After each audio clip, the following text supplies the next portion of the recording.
Tetapi ada orang Prancis bilang, ada otak di dada yang tidak dimengerti oleh otak di kepala. Itu namanya batin. Kolbu dalam bahasa Islam. Kolbu itu tak terbaca, tak terlihat, tapi dia mengendalikan kebersihan politik. Jadi kalau mulut kita gagal diperintah oleh akal, itu artinya akal gagal belajar dari kolbu. Jadi kalau Anda lulus, a man, a human who graduates today and stop learning tomorrow is an uneducated the day after. Anda lulus hari ini, besok Anda berhenti belajar, lusa Anda jadi dungu. Begitu. Jadi konsekuensi masuk dalam dunia akademis adalah maksimalkan kecerdasan, maksimalkan pikiran. Dan itu perintah dari Tuhan. Pakai otak. Baca, bukan kerja.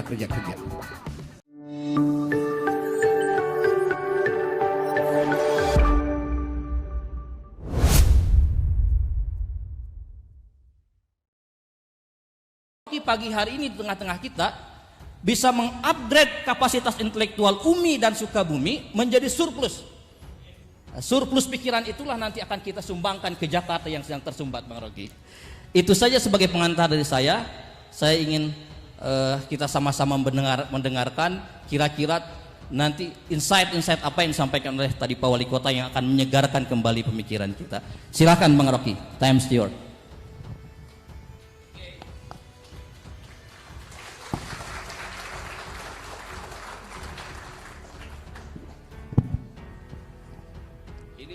Ini bunyi.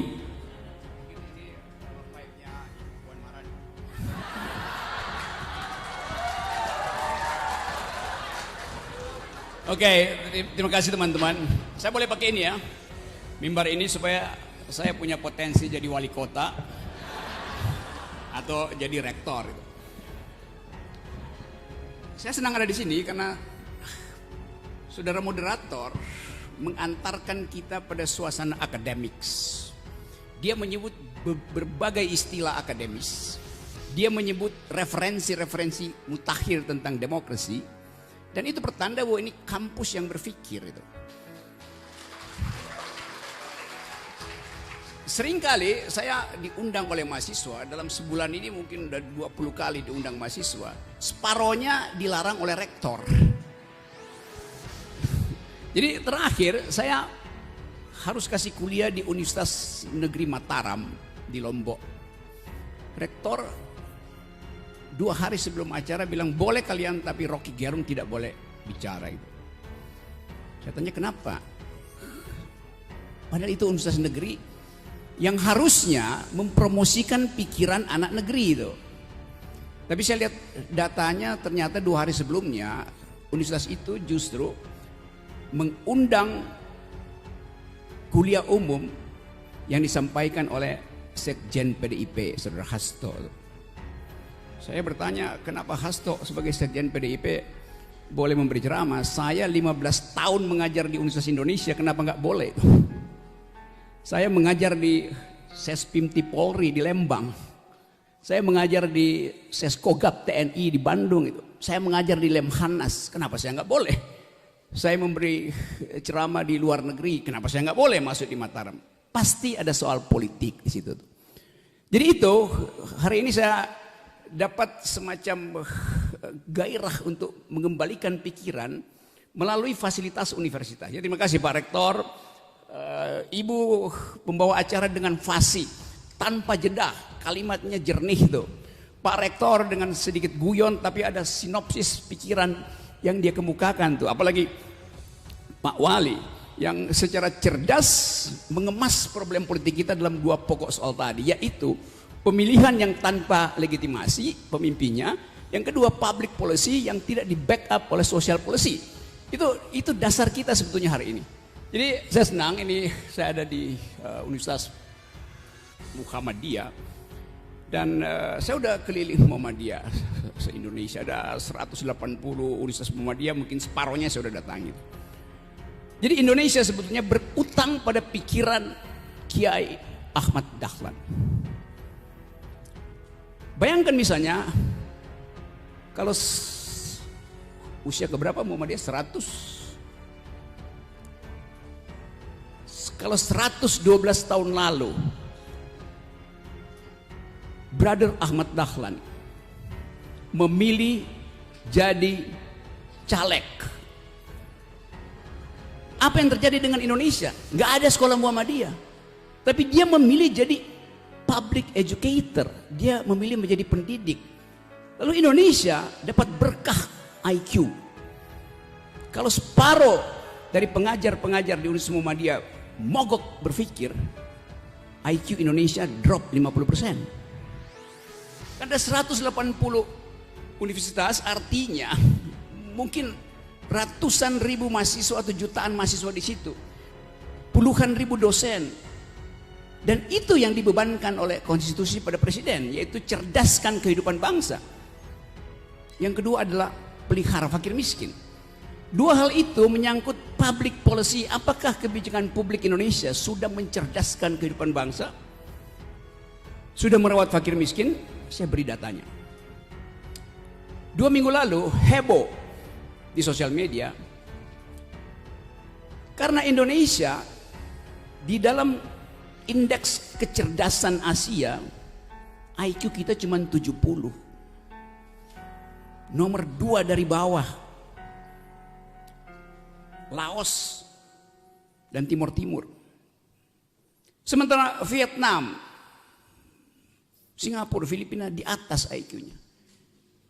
Jadi kalau dibilang bahwa bangsa ini mengalami kecerdasan, enggak, justru indeks internasional mengatakan bangsa ini adalah bangsa dungu. Bukan saya bilang, kalau saya bilang nanti orang marah, itu dasarnya. Jadi kita mau lihat kenapa public policy yang bahkan diperintahkan oleh konstitusi 20% APBD kita, APBN harus tiba di lembaga pendidikan. Tapi kenapa IQ kita turun? A big question mark yang mesti kita bongkar hari ini. Kenapa kita tidak bisa bertanding dengan mereka yang ada di Vietnam, kendati Vietnam mengeluarkan jumlah yang sama dari APBN? Kenapa dia nomor 1? Kenapa kita nomor 2 dari bawah? Itu problem kita dalam soal pendidikan tadi. Jadi masalahnya ada pada public policy. Kalau dikatakan bahwa Pak Jokowi sering katakan Indonesia negara yang sudah maju, bahkan selama COVID tumbuh. Grafik kedua juga kira-kira sebulan lalu diperlihatkan bahwa Indonesia adalah bagian dari 100 negara miskin di dunia. Artinya nggak berhasil pembangunan. Jadi soal-soal semacam ini yang saya anggap bagian kritis dari universitas harus diucapkan dari Sukabumi. Menata demokrasi. Sukabumi artinya suara kampus bermutu untuk menata Indonesia.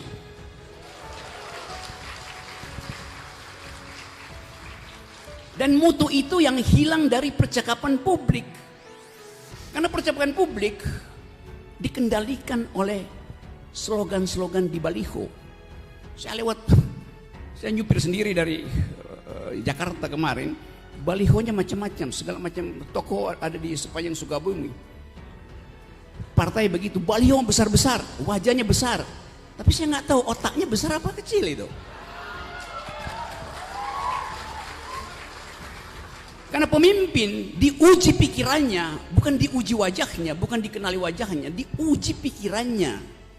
Kita nggak mungkin mengetahui isi pikiran pemimpin kalau dia nggak datang di sini bertengkar dengan wali kota, bertengkar dengan rektor di forum akademik. Itu poinnya begitu. Tadi suku raga menampilkan satu sinisme satire yang sangat tajam. Kalau saya bongkar semiotiknya, kira-kira dia mau bilang begini. Mulut dikendalikan oleh akal, akal dikendalikan oleh hati. Mulut dan otak itu dua organ fisiologis. Saya bisa bedah otak saya bisa rapikan mulut saya. Tetapi ada orang Prancis bilang, ada otak di dada yang tidak dimengerti oleh otak di kepala. Itu namanya batin. kolbu dalam bahasa Islam. Kolbu itu tak terbaca, tak terlihat, tapi dia mengendalikan kebersihan politik. Jadi kalau mulut kita gagal diperintah oleh akal, itu artinya akal gagal belajar dari kolbu. Dasar itu yang ada di Universitas Muhammadiyah. Ada keseimbangan antara rasional discourse dan sebut aja emotional atau potential emotional discourse. Karena tadi potensial, dia sesuatu yang laten, dia hanya manifest kalau dikerjakan dengan reason. Bagian ini yang saya tidak lihat ada di dalam politik Indonesia. Tadi pagi saya baca 2 berita. Berita pertama adalah jatuhnya harga saham Goto, Gojek Tokopedia. Sesuatu yang dibangga-banggakan setahun lalu bahkan oleh Pak Jokowi, bahwa generasi muda Indonesia akan kompetisi di wilayah startup. Jadi diandalkan bahwa perusahaan-perusahaan startup ini yang berbasis teknologi akan masuk ke Indonesia dan akan dikerubuti oleh pikiran milenial. Tapi dalam kasus Goto kita tahu bahwa itu semacam perselingkuhan politik antara Tokopedia dan Telkomsel yang jadi skandal. 2 hari lalu saya baca sahamnya naik. Nah, itu dipromosikan bahwa investor asing, ini buat mereka yang belajar business policies harus perhatikan itu. Investor asing memborong saham Goto. Oh, oke. 2 hari kemudian sahamnya jatuh. Apa artinya itu dari ilmu administrasi bisnis? Artinya saham itu bisa digoreng di tingkat berita. Sekarang kita tanya, siapa yang menguasai peralatan pemberitaan di Indonesia? Ya mereka juga. Jadi kalau kita bicara tadi tentang apa sebetulnya ilmu yang disebut sebagai business policy, yaitu menghubungkan antara market rationality dan spekulasi-spekulasi para short termis. Short termis itu pemain kapital yang hanya ingin dapat gain, ambil untung lalu kabur tuh. Itu yang terjadi pada saham-saham Goto tadi tuh. Jadi seolah saham itu saham blue chip, padahal itu saham sampah. Digoreng-goreng supaya orang beli lalu kabur. Itu yang terjadi di dunia sekarang, bahwa banyak investor yang akhirnya melihat Indonesia tidak ada potensi untuk tumbuh lalu dia kabur.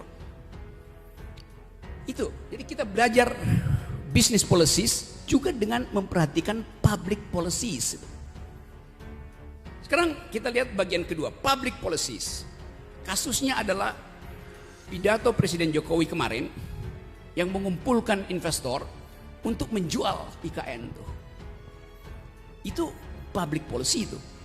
Tapi saya selalu kasih negative point of view di situ.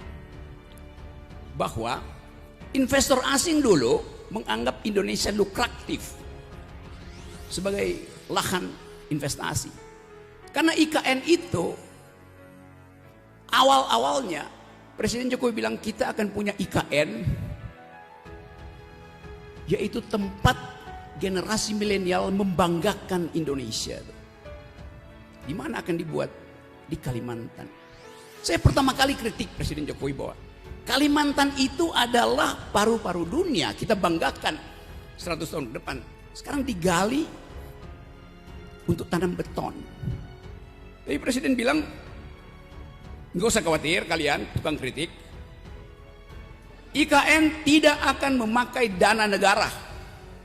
Dan negara artinya APBN. APBN artinya pajak saya. Oke, silahkan. Walaupun saya sudah kasih kritik bahwa public policy untuk IKN tidak didasarkan pada environmental policies, ethics. Karena Pak Presiden sudah putuskan untuk pindahkan ibu kota, baru dia minta kampus untuk membuat AMDAL. Nah itu dungu cara berpikirnya tuh. Mestinya AMDAL dibuat dulu, baru putuskan secara politik. Yes. Kalau kita belajar di seluruh dunia, ilmu lingkungan itu artinya pastikan AMDAL bersih, baru kasih keputusan. Public policy harus berbasis pada cultural imperative.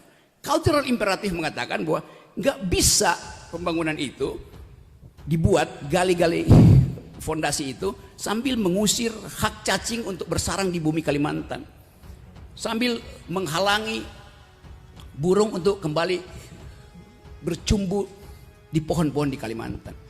Itu dasarnya. Dan dunia hari ini bicara tentang environmental ethics, bukan bicara tentang infrastruktur. Coba saya lihat implikasinya tuh. Pada waktu IKN dipromosikan, ada 2 nama dunia yang ditaruh di situ sebagai oversight committee, sebagai ya semacam konsultan. Satu adalah Raja Arab Saudi, yang kedua adalah mantan Perdana Menteri Inggris Tony Blair. Pada waktu itu orang merasa bahwa oke, IKN akan jadi simbol investasi yang beradab karena ada uang besar dari Arab Saudi. IKN akan jadi investasi yang bermutu karena akan di-watch oleh Tony Blair yang pro lingkungan. Sekarang 2 tokoh itu hilang, tidak lagi ada di dalam desain itu. Tony Blair tidak jadi atau menolak menjadi konsultan. Raja Arab Saudi mengatakan bahwa SoftBank itu nggak mau biayai itu. Itu yang menyebabkan presiden kemudian jadi sales promotion boy, bukan SPG, SPB. Yang saya kasihan lihat presiden, udah kita datanglah semua ini demi Indonesia, nabunglah, investlah di situ, Anda boleh pilih yang 160 tahun silahkan, dapat konsesi 160 tahun. Yang mau pilih investasi di bidang pendidikan ada, yang mau pilih investasi di bidang turisme ada, semuanya dipamerkan. Di belakang layar itu presiden kasih grafiknya, inilah ibu kota kita. Memang cantik betul ibu kota itu. Tapi cantiknya cuma ada di laptop presiden. Kita nggak bisa bayangkan apa bentuk ibu kota itu misalnya 10 tahun ke depan itu. Kalau itu dikatakan sebagai temuan teknologi, teknologi itu berubah setiap 8 jam. Handphone yang Anda pegang sekarang, 8 jam lagi jadi obsolete, jadi usang gitu. Jadi kalau dibilang demi milenial berpikir, ngapain saya berkantor di IKN? Milenial berkantor di hub, berkantor di cloud. Coba saya tunjukkan kontrasnya. Saya kasih kritik yang tajam aja. Sebulan lalu ada berita, Anda bisa lihat di YouTube.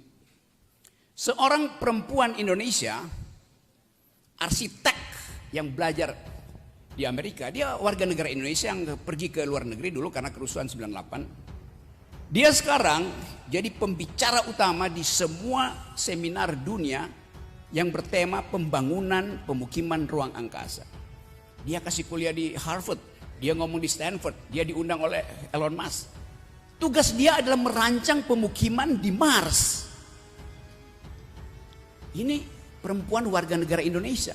Sementara presiden dia masih menggali-gali beton di Kalimantan. Coba bayangkan jarak intelektualnya, jarak digitalnya jauh sekali. Nah, inspirasi apa yang mau kita dapatkan dari IKN? Nggak ada apa-apa di situ. Jadi yang saya mau terangkan tadi bahwa public policy yang diputuskan oleh presiden tidak berbasis pada analisis prospektif. Presiden nggak pernah berpikir bahwa nggak ada orang yang 10 tahun lagi atau bahkan apalagi 2045 100 tahun lagi membanggakan beton. Itu intinya. Jadi saya ingin balik ke sini ke Sukabumi. Saya suka pada bumi itu.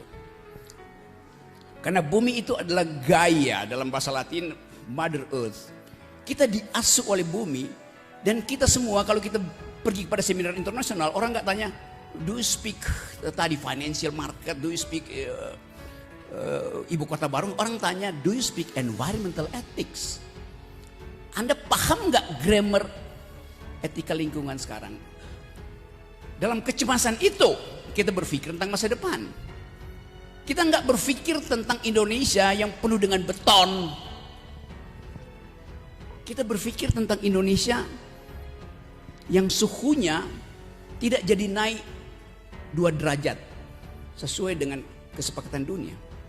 Kita ingin Indonesia yang berkicau oleh burung, bukan oleh balapan.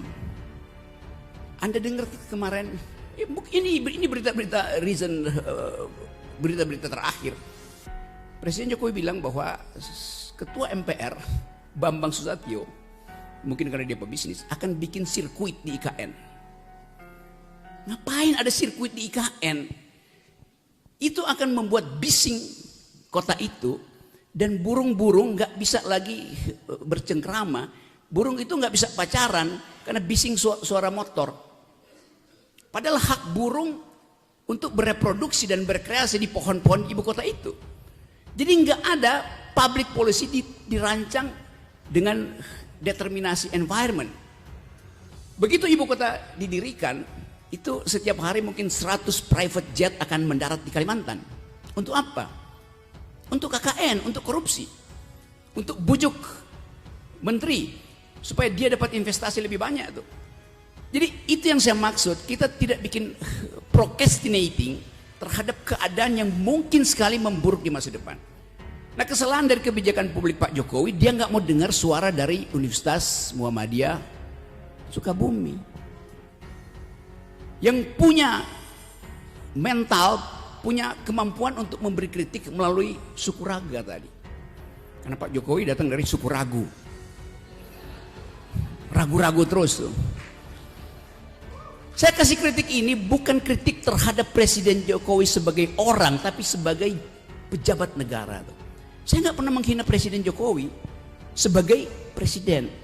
Yang saya hina adalah cara kebijakan dibuat.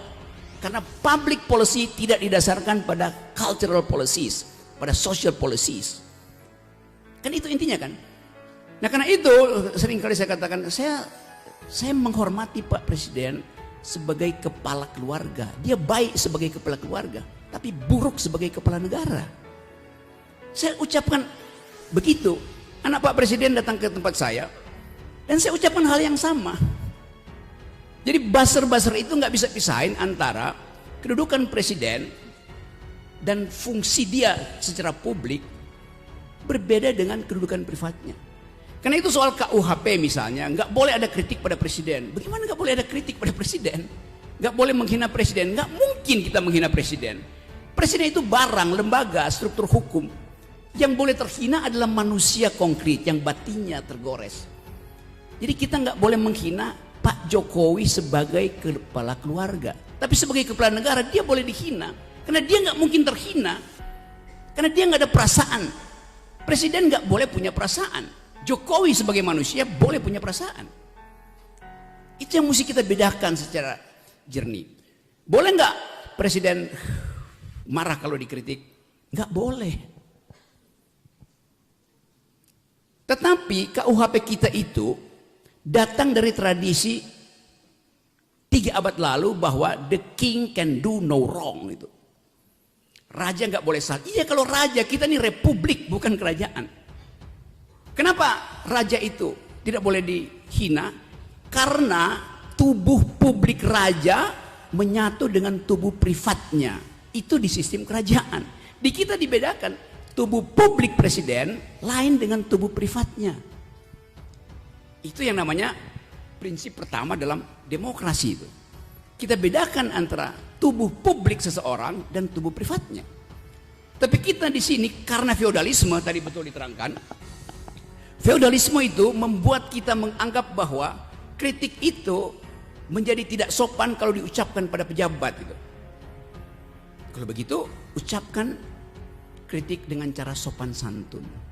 Cara paling sopan untuk memberi kritik adalah tidak memberi kritik.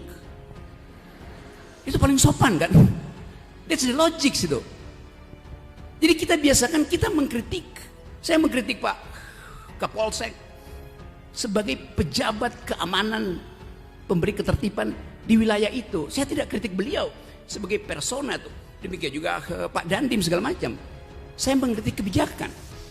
Kalau tadi dikatakan bahwa ASN nggak boleh berpolitik, itu agak aneh. Karena ASN itu statusnya cuma 8 jam. Setelah dia masuk kantor, dia pulang ke rumah, dia diskusi dengan ibu dan anaknya, dengan istri dan anaknya tentang kebijakan negara yang membuat dompet istrinya tidak bisa lagi memberi uang jajan bagi anaknya lagi di PAUD. Maka dia kritik kebijakan pemerintah. ASN itu adanya di kantor bukan di rumah. Karena itu ASN dia boleh memilih. Karena dia bisa bikin evaluasi.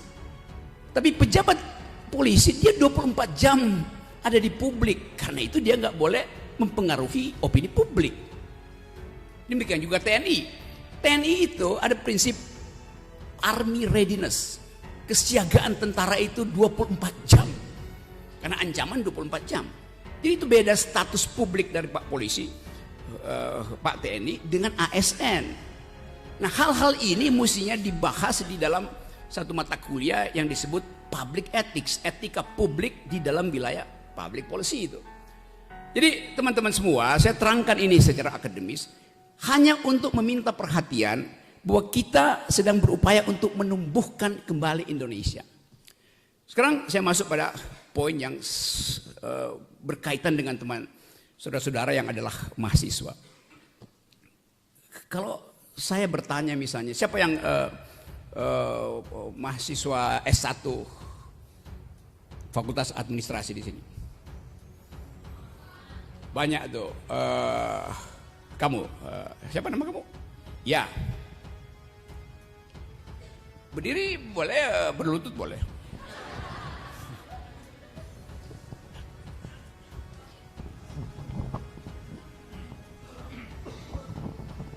Assalamualaikum warahmatullahi wabarakatuh. Sebelumnya perkenalkan, nama saya Utami Kaulan Sakila dari program studi administrasi bisnis. Oke. Apa yang kamu bayangkan? Kamu semester berapa sekarang? Semester 7.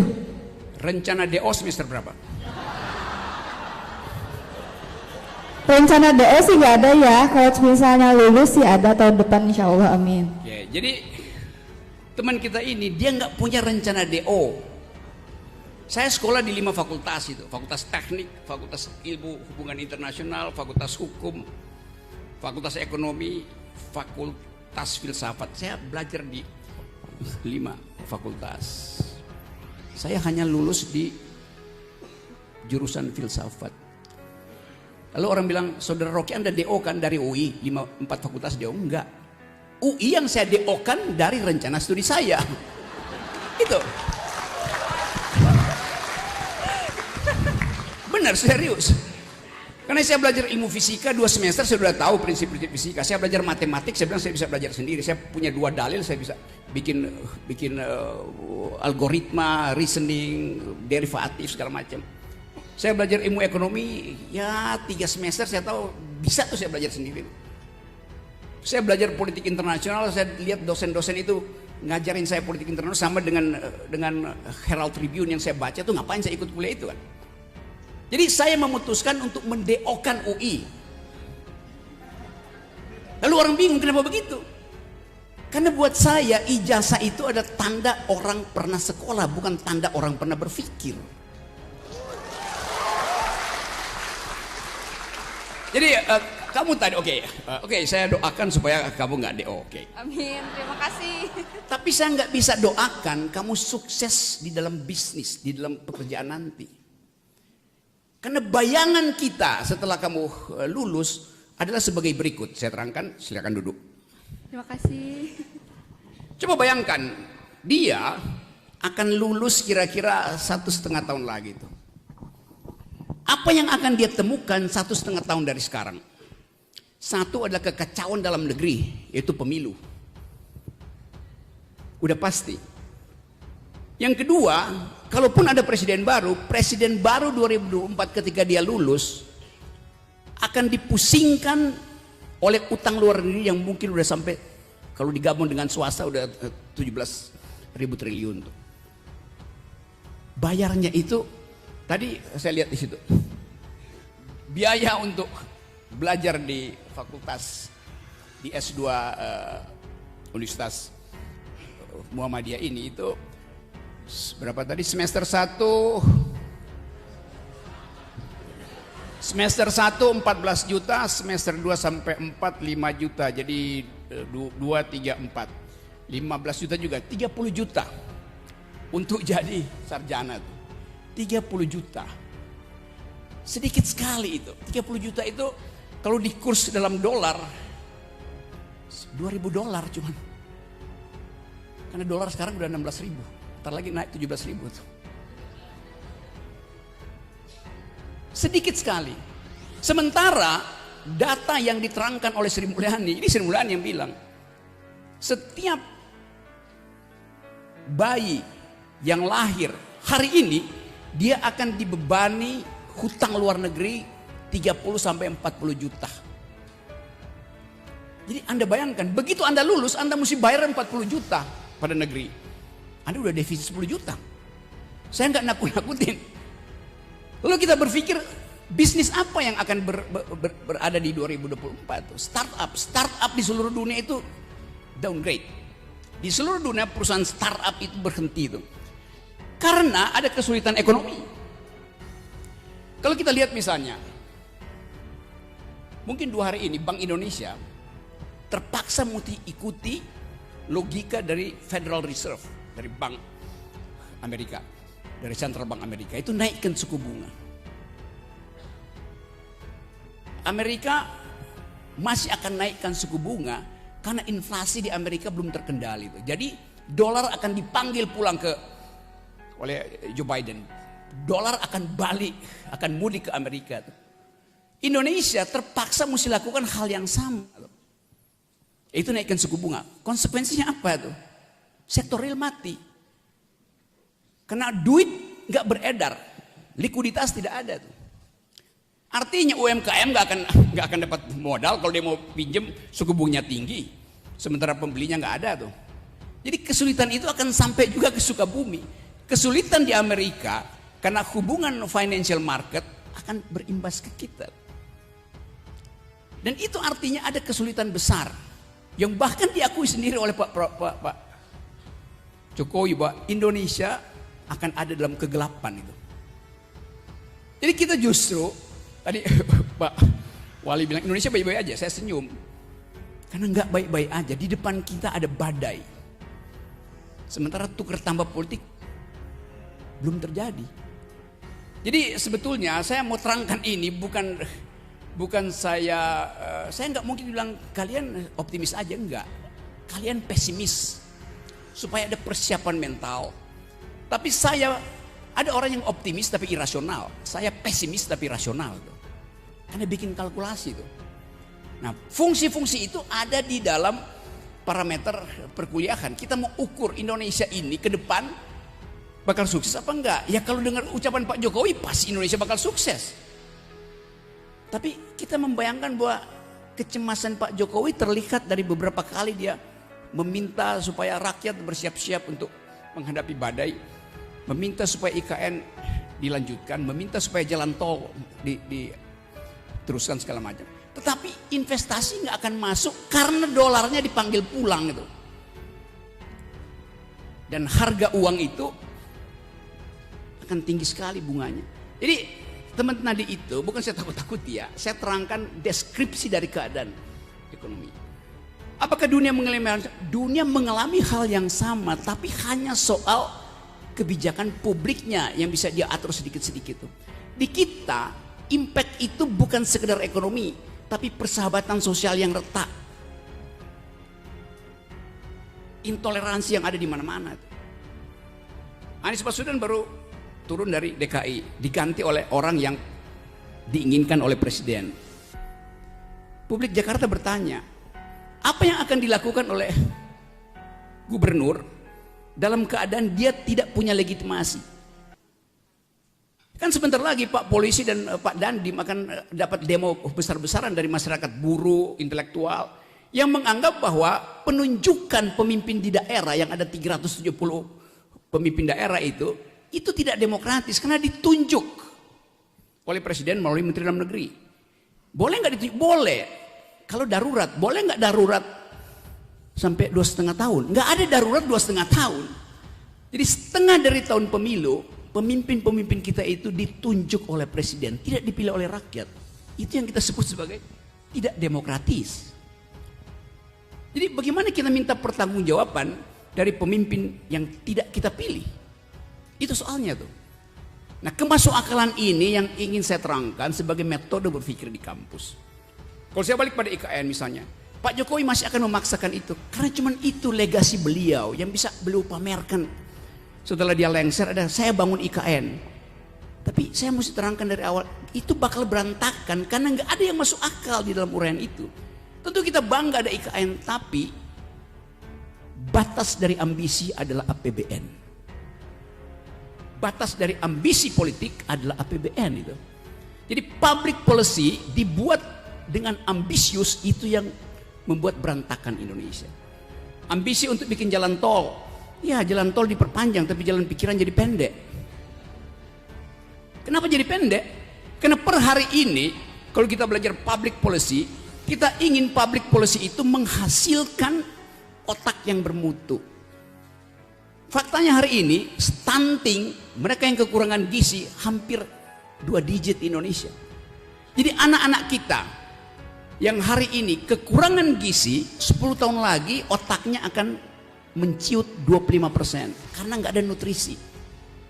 Jadi bagaimana mungkin bonus demografi itu kita peroleh kalau peralatan untuk bersaing di tingkat dunia itu yaitu otak dimiskinkan karena presiden lebih memilih membuat jalan tol daripada menyediakan nutrisi bagi otak anak-anak. Itu trade off-nya begitu. Lain kalau APBN kita seperti daun kita cabut-cabut, oke, jalan tol bisa dibikin, sekolah diperbaiki, mutu diperbaiki, setiap pagi anak-anak kita kasih susu, protein, segala macam, daging, nggak ada soal. Tapi APBN kita terbatas. Waktu presiden memilih kebijakan publik pro infrastruktur, trade off-nya adalah kesejahteraan harus dikurangi. Itu konsep dasar. Karena APBN itu sangat terbatas. Jadi presiden masih ingin melanjutkan infrastruktur IKN terutama itu. Tapi buat saya misalnya ya oke, silakan bikin IKN, tapi jangan pakai pajak saya. Dulu presiden bilang nggak ada APBN, sekarang akan dipakai APBN tuh, mungkin 20-30% atau bahkan 40% pakai APBN. Artinya pajak saya akan dipakai untuk bangun ibu kota negara. Boleh nggak? Boleh. Kalau saya setuju. Saya nggak setuju ibu kota negara karena melanggar hak generasi muda untuk menikmati udara bersih, melanggar prinsip-prinsip AMDAL. Karena itu saya nggak setuju. Karena itu jangan ambil pajak saya. Lalu orang debat, pajak Pak Rocky mesti dipakai. Saya akan bayar pajak kalau pajak saya itu dinikmati oleh tetangga saya yang tidak bisa bayar pendidikan. Maka saya rela. Saya rela pajak saya dipakai oleh komunitas yang miskin pendidikan. Saya nggak rela pajak saya dipakai IKN yang nantinya akan jadi fasilitas untuk tukar tambah dengan oligarki. Itu prinsip keadilannya di situ tuh. Jadi sekali lagi teman-teman, saya berupaya untuk menyelundupkan pikiran kritis ke kampus. Supaya kampus itu tumbuh secara mandiri di dalam metodologi itu. Yang sering saya katakan bahwa hanya di kampus kita bisa bertengkar tanpa sentimen. Karena di kampus kita diajarkan untuk bertengkarlah dengan argumen tuh. Jadi sekali lagi itu intinya dan mungkin ada percakapan di antara kita yang bisa memungkinkan orang melihat bahwa di Universitas Muhammadiyah Sukabumi ada surplus akal pikiran. Terima kasih.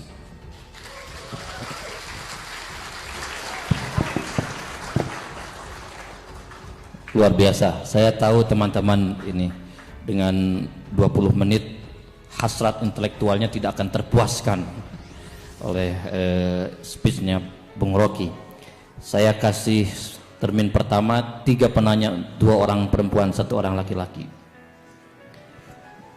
Yang belakang itu 1, yang tengah ya itu 1, yang perempuan berdiri yang perempuan. Adakah yang perempuan? Ya silahkan, mulai berjajar, silahkan. Itu Dani ya, Dani. 1 lagi itu siapa tadi yang belakang? Ya silahkan. Ya, yang itu tuh yang sebelah kanan. Mangga sok. Ya maju silahkan maju.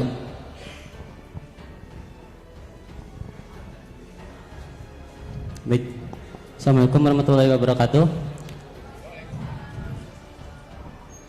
Perkenalkan, nama saya Nendang Yusuf dari Fakultas Hukum.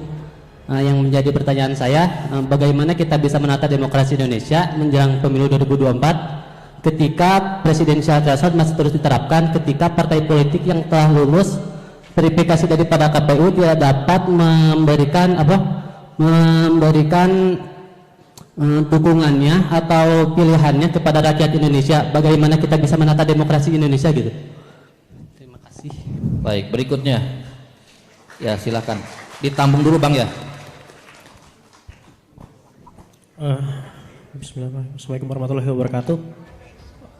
Perkenalkan Bung, nama saya Rahmat Wijaya Ramadhani dari program studi administrasi bisnis. Saya ingin bertanya masalah ada dalam istilah perpolitikan yang disebut sebagai presidensial threshold, dan ada wacana bahwa tahun ini presidensial threshold akan dibuat 0%, yang awalnya 20%, dan itu bakal menjadi sesuatu yang menarik menurut saya.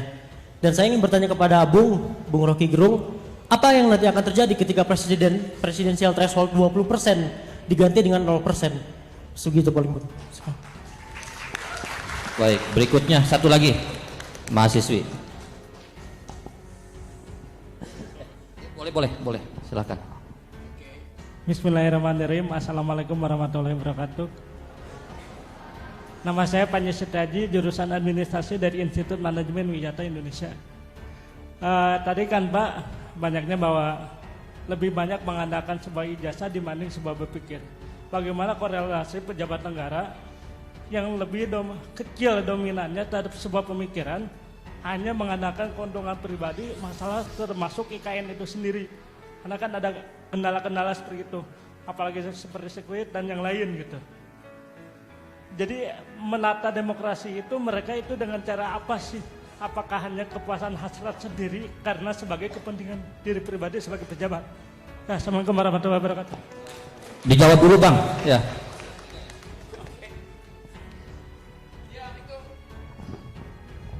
Itu semua soal kecemasan. Kalau saya baca psikologi di belakang pertanyaan itu adalah kecemasan memandang masa depan. Atau dengan kata ini pemilu jadi apa enggak sih? Kira-kira itu pikirannya kan. Dan orang sekarang menganggap bahwa kenapa ada keraguan pemilu akan berlangsung? Karena nggak ada calon presiden. Sekarang siapa calon presidennya? Nggak ada. Anies berapa persen? Anies bahkan belum punya wakil presiden. Nggak mungkin konstitusi mengiyakan Anies kalau dia nggak punya wakil presiden. Prabowo sama aja. Prabowo harus cari koalisi. Siapa? Puan Maharani dapat 20%, tapi elektabilitasnya rendah sekali itu. Jadi euforia politik tumbuh, tetapi distopia juga jalan tuh. Nggak ada. Jadi kalau siapa calon presiden Anda? Anies, Ganjar, ya dari mana Anda tahu mereka calon presiden? Dari mana? Dari lembaga survei. Dari mana lembaga survei tahu bahwa orang-orang ini akan jadi presiden? Dia nggak bisa jelasin. Survei publik itu harus transparan. Dananya dari mana? Kan itu. Di Amerika, Biden itu di backup oleh lembaga survei. Lembaga survei bilang kami memang digaji oleh Partai Demokrat untuk mensurvei Joe Biden. Sebaliknya, Fox misalnya, kami digaji oleh Partai Republik untuk mensurvei Donald Trump. Jadi lembaga survei itu mempertanggungjawabkan dana risetnya itu pada publik. Di kita semua lembaga survei tidak satupun yang mengaku. Lalu dia bilang itu dana pribadi. Mana ada orang mau kasih dana pribadi untuk hal satu kali survei itu 4 miliar, 10 kali survei 40 miliar. Udah bangkrut lembaga surveinya. Kan itu logikanya kan. Jadi kalau dikatakan ini, oh ya itu calon yang diajukan lembaga survei. Saya tahu Anda misalnya suka pada Anies, oke segala macam. Ya sama Anies teman baik saya. Udah berapa kali dia ngomong sama saya tuh. Prabowo teman baik saya, ngomong berkali-kali juga. SBY teman diskusi saya, setiap bulan Pak SBY undang saya untuk diskusi itu. Tapi saya tidak mau kasih point of view yang euforia. Saya kasih point of view yang basisnya adalah prinsip demokrasi itu. Yaitu dalam sistem presidensial tidak boleh ada threshold. Karena pemilihan langsung. Bagaimana mungkin pemilihan langsung ada threshold? Boleh. Kapan? Dipilih dulu DPR-nya, baru dipilih presiden. Itu boleh ada threshold. Tapi kan kita memilih kan sama. Jadi bagaimana mungkin saya milih ini presiden, nggak boleh saya pilih karena partainya tidak punya threshold. Kapan kita tahu dia tidak punya threshold? 2019. 2019 itu memilih presiden 2019. Memilih 2024 dasarnya adalah suara parlemen 2024, bukan pakai 2019. Kan DUNGU. Iya. Masa Anda masuk bioskop bilang, saya ditanya sama petugas, mana karcis Anda? Nih, loh ini udah dipakai oleh teman Anda seminggu lalu, ngapain Anda pakai lagi? Ditempelin sama satpam kan? Kan itu berbohong itu namanya. Tapi dipaksakan juga. Nah, itu yang saya ingin supaya prinsip ini menata demokrasi itu mulai dengan 0%. Nggak ada di dalam konstitusi kita dikatakan bahwa pemilihan presiden harus punya tiket 20%. Di mana di konstitusi disebut begitu? Konstitusi kita cuma bilang calon presiden dan wakil presiden dipilih oleh partai politik atau gabungan partai politik. Lalu dikatakan lagi dalam konstitusi, tapi gabungan itu harus memenuhi 20%. Ada di konstitusi. Konstitusi mana? Konstitusi Wakanda. Undang-Undang Dasar 45 nggak ada aturan itu. Itu yang mesti disuarakan oleh kaum intelektual. Kalau nggak akan dijebak juga akhirnya. 20% itu adalah permainan oligarki untuk beternak politisi baru. Itu intinya. Dan kita nggak ingin negeri ini diternakkan kembali oleh oligarki. Jadi kecurangan itu akan terjadi. Apalagi tadi yang tanya soal, udah, saya kira dua-duanya soal itu tadi. Yang terakhir soal apa ya? Oke, saya kira saya udah jawab ya. Soal apa? Ia berpikir IKN tadi. Kan tadi saya terangkan bahwa IKN itu dijanjikan sebagai tempat yang nanti sangat bermanfaat bagi generasi milenial. Oke. Sekarang kita bayangkan milenial dalam 8 jam ke depan itu dia nggak akan akses situs IKN yang nggak ada isinya itu. Milenial itu pergi pada apa namanya BTS Army apa tuh? Ya, yang band Korea itu kan. Jadi ide milenial itu comply dengan ide new cultural identity itu. Coba kita tanya, sekarang Pak Jokowi tawarkan, oke, investor datanglah ke IKN, bangun perumahan di situ, bangun mall, bangun hotel, bangun sirkuit. Pertanyaannya, berapa banyak ASN dari Jakarta yang bersedia pindah ke ibu kota itu? Dalam survei terakhir 80% pegawai negeri ogah pindah ke situ. Lalu siapa yang akan masuk mall? Siapa yang akan menempati perumahan itu? Ya ular, cacing, burung. Karena tadi perencanaannya itu hanya ingin menghasilkan legacy.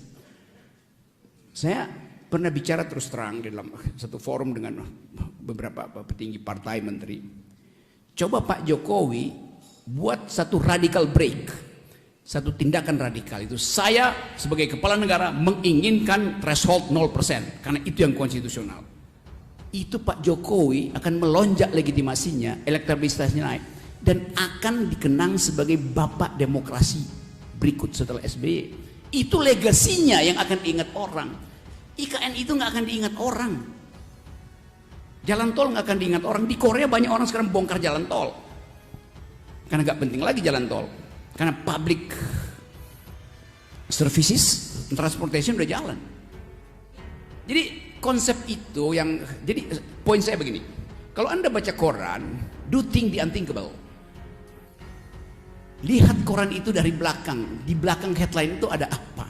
Bayangkan dalam imajinasi kita bahwa ucapan Sri Mulyani itu Ibu Sri Mulyani teman baik saya. Jadi kalau Ibu Sri Mulyani mengucapkan sesuatu yang kritikal, kan Sri Mulyani bilang ekonomi kita berbahaya. Artinya dia baru dapat teguran dari World Bank, dari IMF. Hal yang bisa dia ucapkan di sidang kabinet. Jadi dia muter.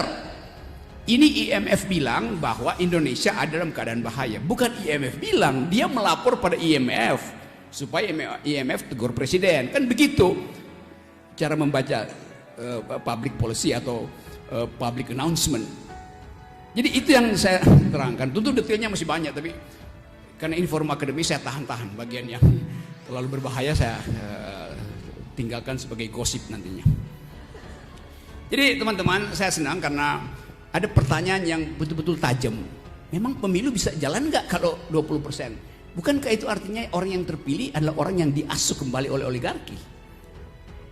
Itu poinnya. Yang kedua tadi, IKN itu buat milenial apa enggak? Tanya aja pada milenial. Mana milenial peduli dengan ibu kota? Jadi biarkan ibu kota negara itu pindah ke Kalimantan, ibu kota bisnis tapi di Jakarta, tapi ibu kota pikiran ada di Sukabumi. Silakan berikutnya. Ini tadi yang perempuan satu, yang mahasiswi, boleh Pak? Pak Sopian, sambil yang mahasiswi.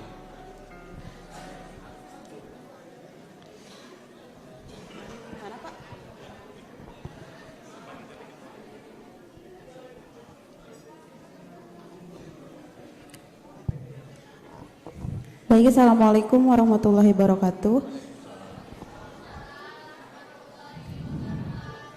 Mohon izin bertanya Bapak, dalam penataan demokrasi Indonesia ada yang harus dibenahi, diantaranya membenahi para pemimpin yang menjabat dan juga prosesnya yang sulit dihindari dari proses permasalahan yang ada di Indonesia, yang salah satunya adalah politik transaksional. Namun yang ingin ditanyakan ada dua pertanyaan. Yang pertama, menurut Bapak, kenapa negara ini sangat sulit untuk menghindari perpolitikan seperti itu? Selain haus karena kekuasaan dan kekayaan, apakah ada hal yang lain yang dapat mempengaruhi hal seperti itu yang terus terjadi sampai saat ini? Dan yang kedua, masalah mengenai seseorang yang menjabat dalam instansi pemerintahan. Mengapa orang yang berlatar belakang memiliki riwayat tindak pidana masih bisa menjabat di kursi pemerintahan?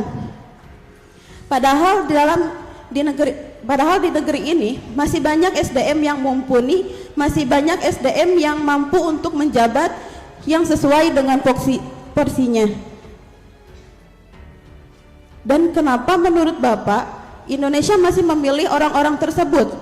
Padahal dalam hal latar belakangnya mungkin saja terjadi kasus tindak pidana korupsi bakal terjadi lagi di masa jabatannya nanti.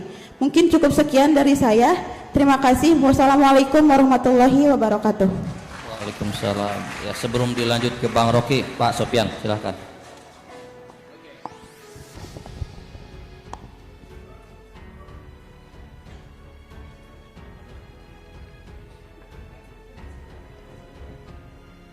Langsung Pak, keras aja.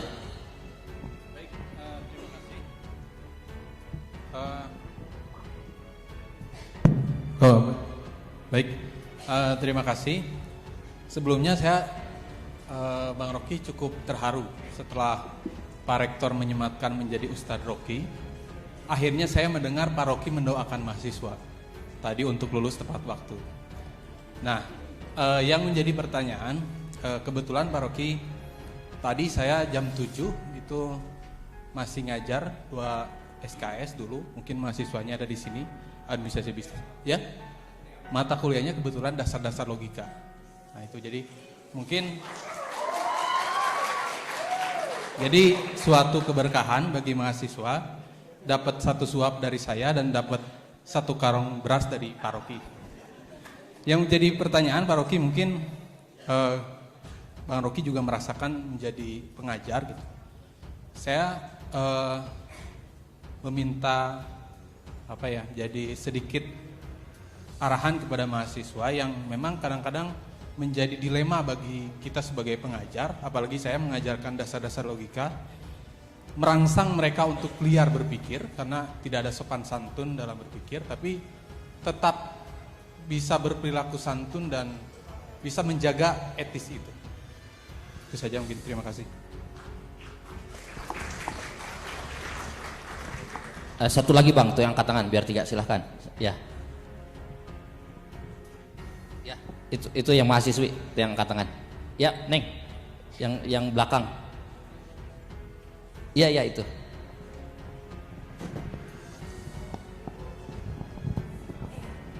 Oke, bismillahirrahmanirrahim. Assalamualaikum warahmatullahi wabarakatuh.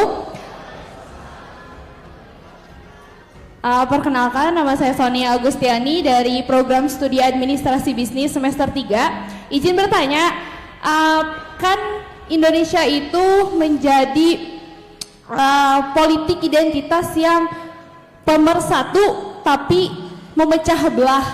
Pemersatu yang memecah belah. Nah, itu tuh terbagi menjadi 2 antara nasionalis dan agamis. Pertanyaan saya, apakah baik antara nasionalis dan agamis ini untuk menata demokrasi Indonesia? Itu saja. Terima kasih. Assalamualaikum warahmatullahi wabarakatuh. Kamu mahasiswa atau caleg?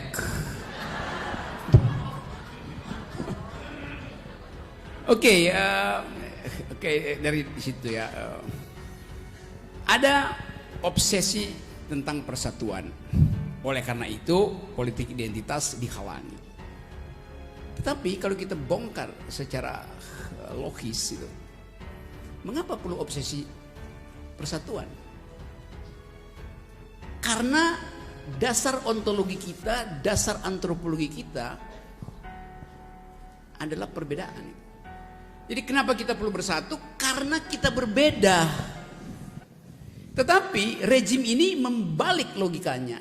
Demi persatuan tidak boleh ada perbedaan. Itu konyol. Kan itu yang terjadi kan? Kami Pancasila. Oh iya. Nggak perlu bilang kami, nggak perlu klaim. Karena itu fakta antropologi kita, memang kita semua Pancasila. Kenapa mesti ada yang klaim kami Pancasila? Artinya yang lain bukan. Yang lain politik identitas, yang lain Muslim. Kan itu logiknya begitu tuh, sekaligus belajar logika itu. Yang disebut kontra identitas. Jadi nggak boleh ada satu pernyataan pun dari pejabat negeri untuk mengucapkan jangan pakai politik identitas. Dari awal kita sudah berpolitik secara identitas. Konstitusi kita waktu diperdebatkan di Dewan Konstituante, ada orang yang menginginkan negara ini negara Islam. Identitinya adalah Muslim. Ada yang menginginkan negara ini merdeka harus balik pada sistem kerajaan. Identitinya adalah monarki. Ada yang menginginkan negara ini negara sosialis. Identitinya adalah marxistis. Ada yang menginginkan negara ini negara sekuler. Identitinya adalah liberal. Jadi semua identitas itu ada diperdebatkan di meja debat konstituante. Ada proposal Natsir, ada proposal Hatta, ada proposal Bung Karno, ada proposal Muhammad Yamin. Jadi dari awal negeri ini kaya dengan identitas yang beragam. Biarkan aja supaya dia masuk dalam kompetisi argumentatif. Yang nggak boleh adalah mempolitisasi politik identitas. Itu yang nggak boleh. Menganggap bahwa politik identitas itu adalah Muslim, itu kan bahaya. Lu fakta antropologinya, fakta sosiologisnya bangsa ini adalah Islam terbanyak. Bahkan Pancasila sebelum menjadi 17 Agustus ada versi 22 Juni yang sila pertamanya berbunyi ketuhanan yang Maha Esa dengan kewajiban menjalankan syariah Islam bagi pemeluk-pemeluknya. Memori kita ada di situ. Tapi dengan kelegaan umat Islam, dengan bujukan Muhammad Hatta, diambil kesimpulan bahwa negara ini tidak akan berdasarkan agama, tidak akan berdasarkan kerajaan, tidak akan berdasarkan faham-faham otoriter, tapi berdasarkan people sovereignty, kedaulatan rakyat. Itu ada di ayat kedua pasal pertama konstitusi. Negara berdasarkan kedaulatan rakyat. Jelas, rakyat pasti berbeda. Kan itu intinya tuh. Jadi ada kesalahan identifikasi itu. Apalagi kalau kita belajar sedikit tentang bahasa Yunani itu, bahasa atau bahasa Latin, bahasa Romawi. Identitas itu artinya orang yang sudah mati. Jadi nggak mungkin ada identitas yang final kecuali dia udah mati. Kenapa? Karena hanya orang mati yang bisa diidentifikasi. Selama Anda hidup, pikiran Anda bertumbuh. Pacar Anda bisa berganti. Selingkuhan Anda susah Anda halangi kalau dia juga mau berganti. Jadi nggak ada yang final. Selama orang hidup, agama Anda juga bisa berganti. Selama kita hidup, kita digoda oleh kemajemukan.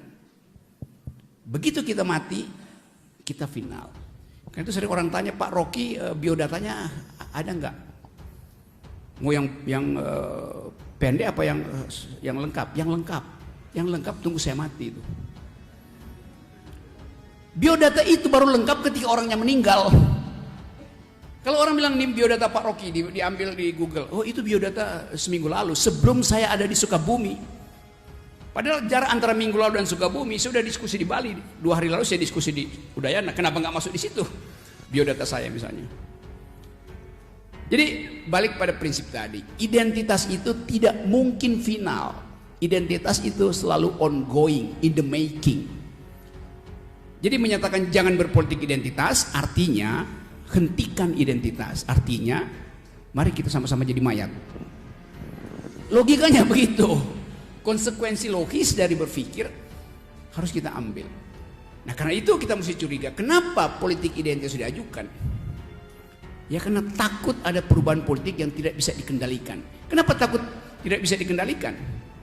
Karena ingin memaksakan 2 calon. Padahal demokrasi itu harus sebanyak mungkin calon. Tapi nanti ada ribuan dong orang jadi presiden. Nggak mungkin lah. Pasti akan tertapis oleh kemampuan dia untuk mengevaluasi. Saya nggak mungkin jadi presiden. Mungkin jadi kepala desa di Sukuraga aja lebih enak tuh. Kan nggak semua orang bercita-cita jadi presiden. Ngapain jadi presiden? Apa pentingnya jadi presiden di era startup, di era Wakanda, di era milenial?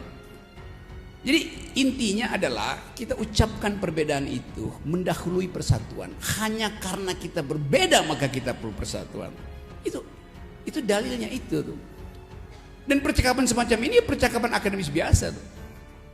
Satu waktu saya kasih kuliah di Sesko TNI di Bandung. Kalau saya kasih kuliah saya dapat pangkat, kalau ada 1 bintang mahasiswa saya dapat 2 bintang. Jadi bisa jadi majen dalam setengah jam. Tituler, biarkan juga di kepolisian. Mahasiswa Seskot itu angkat tangan, Pak Rocky, apa dasar filosofis untuk kudeta? Bayangkan, pertanyaan datang dari prajurit TNI. Apa dasar filosofis dari kudeta? Itu pertanyaan di dalam ruangan, maka saya mesti jawab. Lain kalau di lapangan dia ngomong tentang kudeta, ya ditangkap lah. Gak boleh TNI bicara tentang kudeta. Walaupun fakta di negara-negara apalagi di Timur Tengah, di Amerika Latin, kudeta terus menerus tuh. Thailand tuh kudeta terus tuh, kudeta militer. Di Afrika sekarang mayor mengkudeta kapten. Karena tradisi demokrasi tidak dihasilkan di situ. Kenapa tidak dihasilkan? Karena percakapan-percakapan politik didesain bukan untuk membuka perspektif, tapi untuk menutup perspektif kan. KUHP itu betul-betul untuk menutup perspektif. Perspektif kritis tuh. Itu saya tentang. Saya sudah berkali-kali maju ke Mahkamah Konstitusi untuk minta batalkan 20% itu. Karena itu menghina orang tuh. Kalau Anies menang misalnya, oh ya saya akan bilang Anies, you menang. Tapi Anda curang kan, Anda udah punya 20%. Saya akan bilang begitu, AHY saya akan bilang begitu, Ganjar apalagi itu. Jadi saya nggak punya beban untuk mengatakan kritik. Karena saya datang dari tradisi, hal yang saya pikirkan itu ingin saya terjemahkan dalam bentuk kritik. apalagi di kampus tuh. Kalau Anda lagi diajar oleh dosen Anda mengangguk, itu artinya Anda dungu. Kalau dosen Anda lagi menerangkan pikirannya, Anda mesti menggeleng. Dalam hati Anda bilang itu dosen saya bego, dungu, nggak benar. Supaya Anda punya kuriositas untuk membantah si dosen itu. Anda harus bantah dosen itu. Banyak dosen yang nggak baca jurnal terakhir, sehingga dalam 8 jam dia nggak punya lagi pengetahuan bahwa paradigma fisika udah berubah. Dia masih pakai jurnal 2 bulan lalu yang dia baca. Seorang pengajar universitas terlambat membaca jurnal terakhir dalam 8 jam, dia langsung kehilangan pengetahuan. Itu intinya, apalagi mahasiswa tuh. Apalagi kalau dia udah lulus. Saya udah lulus, iya, tapi Anda lulus ketika status pengetahuan 8 jam yang lalu diujikan pada Anda. Sekarang 8 jam berikutnya udah berubah pengetahuan. Dia mesti comply terus dengan itu tuh. Karena itu belajar terus, terutama belajar tentang paradigma baru, environmental ethics, gender equality, itu yang sedang jadi pembicaraan di dunia hari ini. Jadi kalau Anda lulus, a man, a human who graduates today and stop learning tomorrow is an uneducated the day after. Anda lulus hari ini, besok Anda berhenti belajar, lusa Anda jadi dungu. Begitu. Jadi konsekuensi masuk dalam dunia akademis adalah maksimalkan kecerdasan, maksimalkan pikiran. Dan itu perintah dari Tuhan. Pakai otak. Baca, bukan kerja.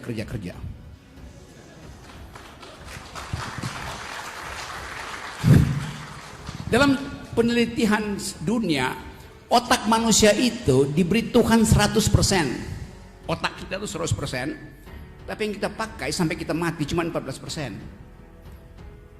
Jadi mereka yang pakai otak 14% pasti masuk neraka. Karena disuruh pakai 100%, dia cuma pakai 14%. Sisanya apa? Dipakai buat korupsi, dipakai buat berbohong. Otak itu dipakai untuk menuntun keadilan, menuntun kejujuran. Kan itu fungsi otak kan. Jadi kalau Anda gagal memakai otak, nanti di ujung Siratul Mustaqim akan Anda ditanya, berapa persen Anda pakai otaknya? 100%? Enggak, survei Umi bilang cuma 20%. Jadi buat apa ijazah Anda kalau di ujungnya akan ditanya oleh malaikat, ya Anda hanya memakai 20% selama kuliah itu. Maka sesuai dengan presidensial threshold Anda gagal. Kira-kira begitu. Sekali lagi kita obrolin sesuatu dengan santai, karena persahabatan dalam berpikir artinya saling mengkritik. Itu namanya kita bersahabat dalam berpikir. Yang sering saya terangkan bahwa pikiran itu disebut pikiran kalau ada yang ganggu. Kalau Anda berpikir nggak ada yang ganggu, artinya Anda sedang berdoa. Beda antara berpikir dan berdoa. Berpikir diganggu, berdoa tidak boleh diganggu. Ya, luar biasa. Ini Bu Wadek sampai jam berapa kita? Ini kalau dilayanin nggak akan habis ini, Bang Rocky. Ini mereka menunggu sudah lama, menunggu ingin mendapatkan pencerahan dan berdebat dengan Bang Rocky sampai jam 11 ya. Tadi saya mendapat poinnya Bang, memang akhir-akhir ini kita takut mengucapkan sesuatu, mengucapkan pikiran, speak our mind. Dan ketakutan itulah yang kemudian membuat kebijakan kita menjadi tidak atau gagal menghadirkan keadilan sosial. Makanya pantas Justice Louis Brandeis itu mengatakan, men fear witches and bone woman. Jadi orang itu dulu di Eropa takut dengan nenek sihir, tapi tidak logis kemudian membakar perempuan. Izin bertanya, yang pertama itu tanggapan Bapak seperti apa terkait yang pertama? Tadi kan sempat dibahas. Sebelumnya izin memperkenalkan diri, saya Tria Suryani dari Administrasi Publik. Pertanyaan pertama saya itu terkait tadi yang sempat dibahas mengenai pembangunan infrastruktur IKN. Nah, itu kan itu berdampak pada suhu atau polusi di Indonesia kan. Tetapi yang kita lihat dengan bertambahnya penduduk di Indonesia sendiri itu kan memerlukan tempat tinggal, wilayah tanah yang sifatnya tetap. Jadi menurut tanggapan Bapak seperti apa yang di mana hal tersebut situasinya memang dilematis, gitu kan? Terus yang kedua terkait pemilu yang mendatang, kira-kira menurut tanggapan Bapak sendiri mengenai pemilu itu efektif atau idealnya seperti apa sistemnya? Karena yang kita lihat di tahun-tahun sebelumnya itu dan yang tadi sempat Bapak jelaskan juga disebutkan bahwa anggaran yang digunakan di pemilu sebelumnya itu terpakai banyak cuma-cuma gitu. Dan pada hasilnya pun belum tentu efektif gitu sepertinya. Kurang lebih seperti itu. Terima kasih. Oke, ini bagian keluh kesah. Keluh kesah soal anggaran pendidikan dan anggaran pemilu.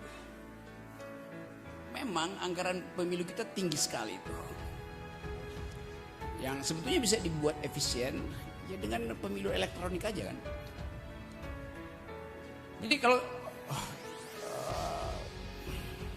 ya beberapa hari lalu saya bicara dengan seorang menteri itu. Dia bilang begini, bahkan BLT itu dikorupsi oleh kepala desa. Dana desa yang 1 miliar juga dikorupsi. Tetapi itu sengaja dibiarkan. Karena itu pelumas untuk main politik. Kan itu soalnya kan.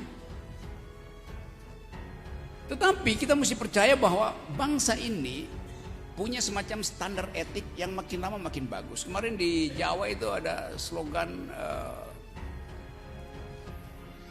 di kampung itu ada tulisan, kami menerima serangan fajar.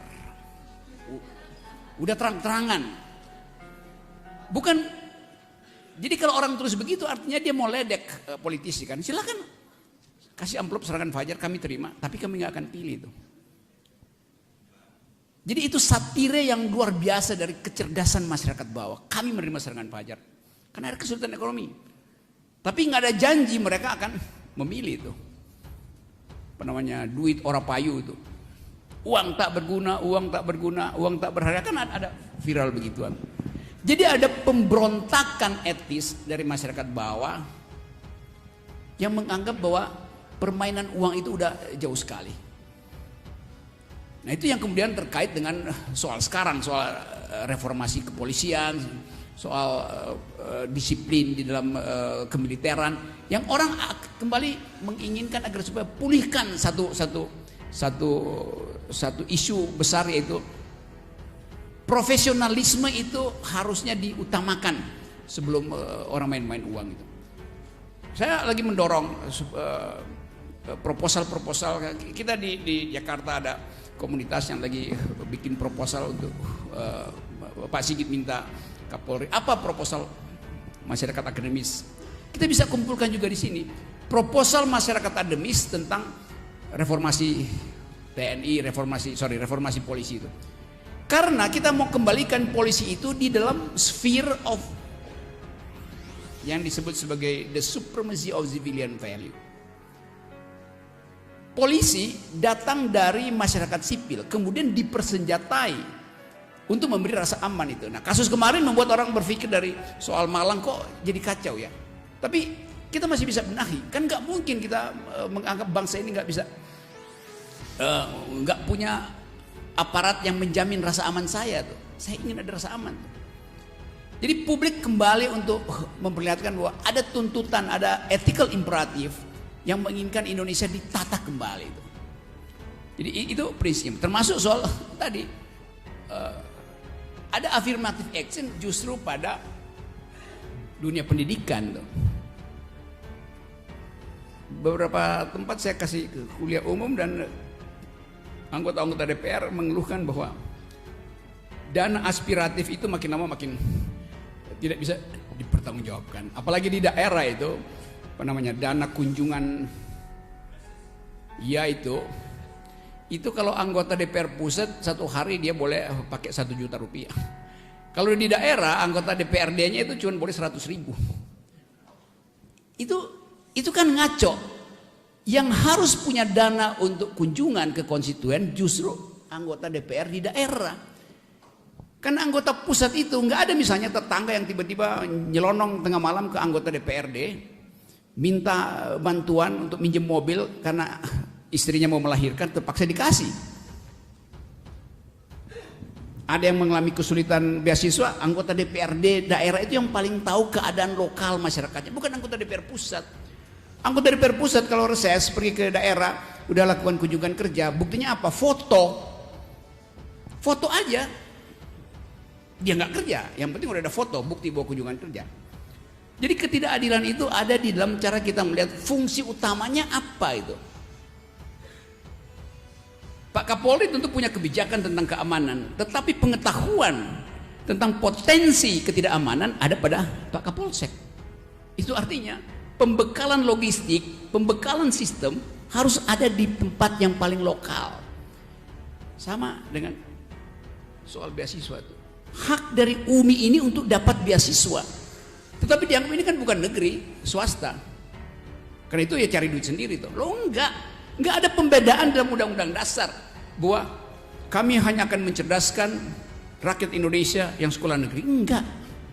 Cerdaskan rakyat Indonesia dimanapun dia berada. Mau sekolah di UMI, mau sekolah di MIU, enggak penting itu. Yang penting dia ingin sekolah. Anak-anak yang ingin sekolah justru datang dari bagian-bagian yang seperti yang diasuh oleh Muhammadiyah tuh, yang merasa bahwa kedekatan kultural dengan Muhammadiyah karena bapaknya Muhammadiyah, ibunya Muhammadiyah tuh, kan bukan dipilih oleh anaknya untuk sekolah swasta sebetulnya tuh. Nah karena itu dana itu mesti bisa diakses secara sama tuh. Apalagi berkali-kali saya dapat keluhan dari teman-teman guru honorer yang gajinya 300.000 tapi itu mesti 6 bulan pun dia peroleh.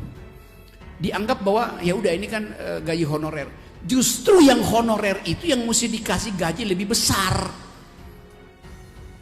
Kan kalau ASN kan ada jaminan pensiun. Kalau honorer nggak ada jaminan, maka dia mesti diberi gaji lebih besar.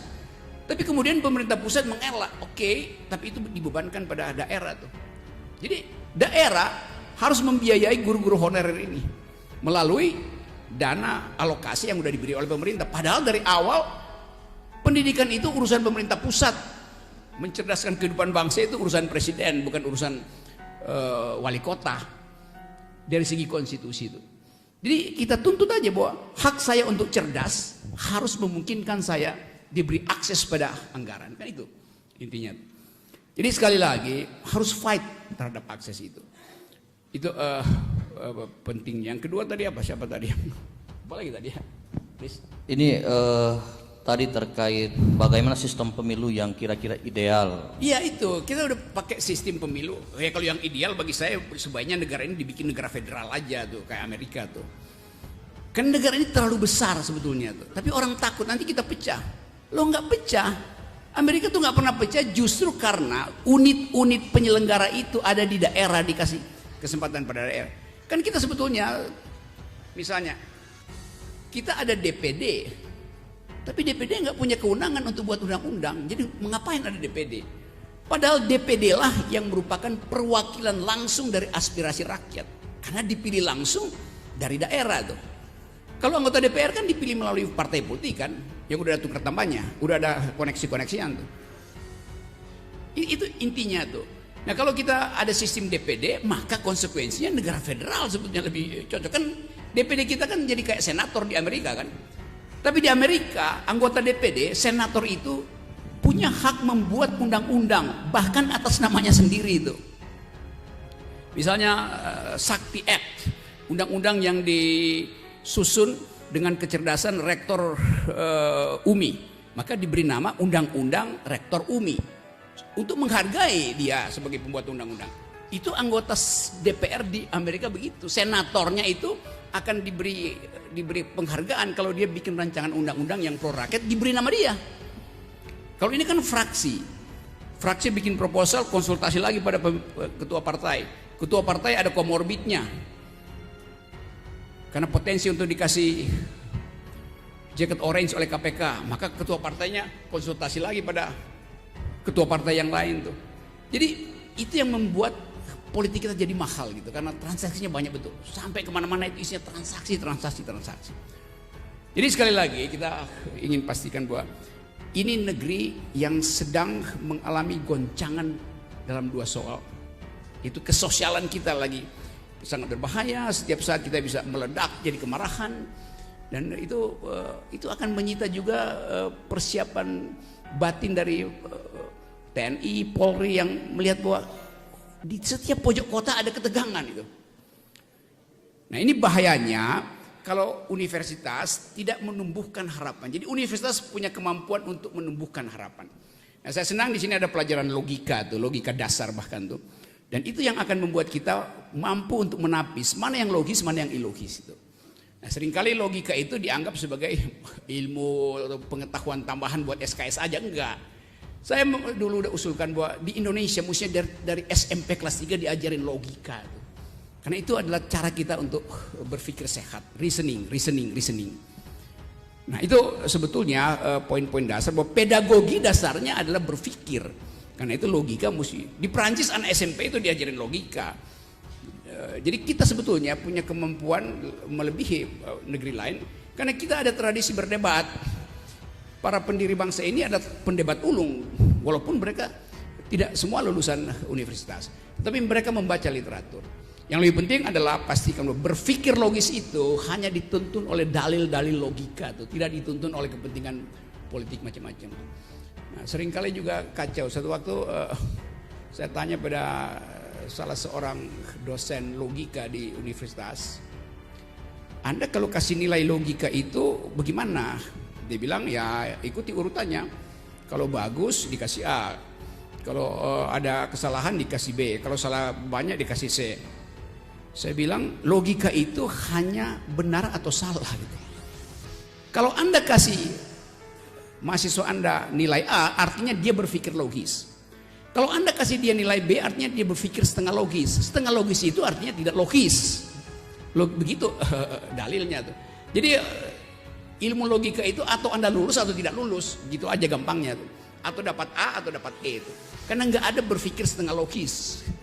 Yang berpikir setengah logis biasanya politisi itu. Tuh. Jadi teman-teman saya kira saya cukupkan di sini.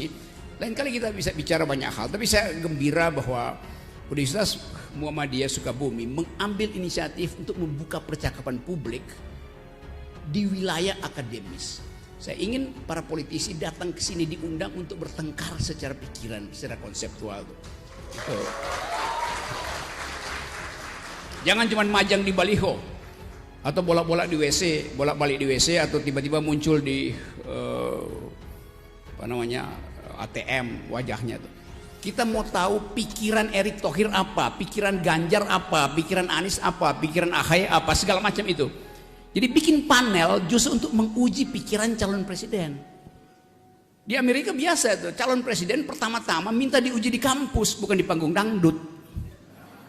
Jadi sekali lagi terima kasih teman-teman Pak Polisi, teman TNI, Pak Rektor, Civitas Akademika di sini. Saya berjanji akan mempromosikan universitas ini bahwa ini tempat kita berpikir. Baik. Nah, kalau saya membuat kesalahan hari ini, jangan dimaafkan. Supaya saya ingat kesalahan saya. Kalau dimaafkan, bisa saya ulangi kesalahan saya itu. Gitu. Nah, saya terangkan tadi secara akademis dengan perspektif filosofi. Seringkali orang menganggap bahwa filsafat itu menyesatkan. Benar.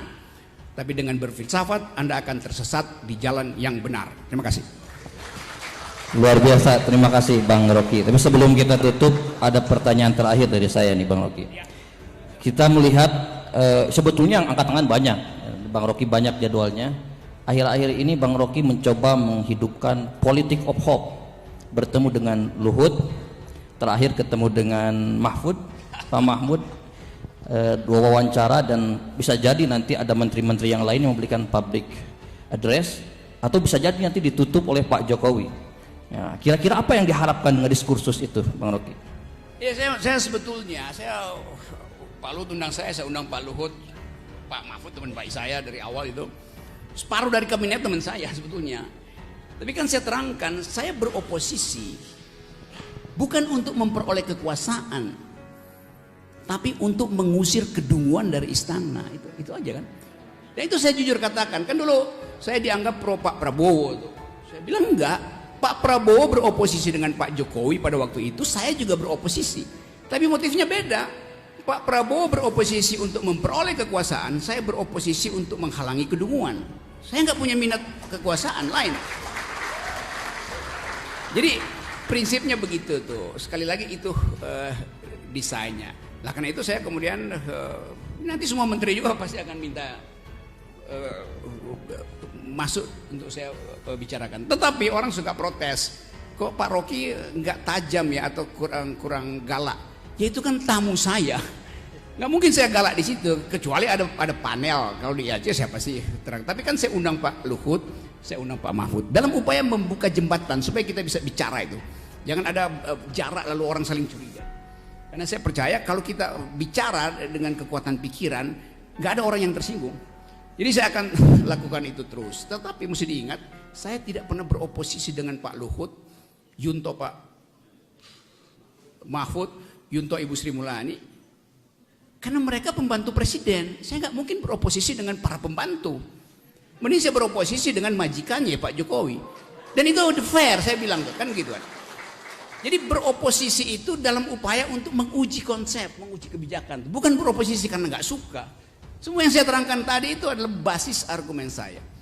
Dan orang ya mungkin merasa apa Pak Rocky nggak pernah ditangkap, nggak pernah diproses, berarti ada backing besar. Enggak, backing saya pikiran saya. Dan kalau nggak ada proses di Polda di Jakarta, di Mabes maupun di Polda itu laporan tentang saya mungkin masih ada 30 di situ. Cuman kan Pak polisi merasa ini tiap hari ada laporan Rocky Gerung. Ngapain sih kalian tuh? Lapor aja ke Dewan Pers. Kan Pak Rocky cuma bicara tuh. Jadi bahkan polisi bosen buat nerima laporan saya kan. Karena mereka tahu deliknya apa. Rocky Gerung bicara di universitas. Ya biarin aja forum itu yang uji kan. Ngapain dilaporan ke polisi itu? Jadi itu maksudnya. Jadi saya merasa bahwa ya bukan karena polisinya murid saya, tetapi polisi tahu bahwa ya kalau itu delik akademis, pertengkaran akademis, jangan laporin ke polisi. Susah. Satu waktu saya dipanggil Polda Metro Jaya. Pak Rocky, ini ada laporan. Pak Rocky bilang kitab suci itu fiksi. Saya bilang saya nggak bilang begitu. Ini ya yang melapor itu bodoh. Saya bilang bila fiksi itu menimbulkan imajinasi, maka kitab suci adalah fiksi. Imajinasi kita tentang akhirat, imajinasi kita tentang api neraka itu imajinasi. Karena dipenggal dianggap saya bilang kitab suci fiksi. Enggak, saya bilang if and only if. Kan dalam logika ada pengandaian tuh. Mereka yang benci saya bilang Rocky Gerung mengajarkan bahwa kitab suci itu enggak begitu yang saya ucapkan di situ. Bahkan saya bilang kalimat yang sama saya ucapkan di wisuda perwira polisi di Lembang waktu itu. Pak Tito duduk di sebelah saya. Saya kasih ceramah berdua Pak Tito. Saya terangkan itu. Jadi saya bilang kalau saya mau dipersoalkan Pak Tito saya jadiin saksi nanti itu. Mau kalian? Kan karena itu dalil akademis diuji di forum akademis, bukan diuji di petugas reserse kan? Ya, karena itu kemudian mungkin petugasnya lama-lama merasa iya mau nggak ada delik, ngapain lapor-lapor. Lalu petugas bilang begini aja Pak Rocky, kami siapkan whiteboard, Pak Rocky terangin dulu baru kami bertanya. Jadi begitu keadaan. Karena bangsa ini selalu curiga pada pikiran tuh. Saya nggak punya peralatan apa-apa, saya nggak punya partai politik, nggak punya bisnis macam-macam itu. Jadi ngapain curigai pikiran? Jadi sekali lagi saya hanya ingin beredar di tempat di mana dimungkinkan pikiran itu dipertengkarkan. Terima kasih.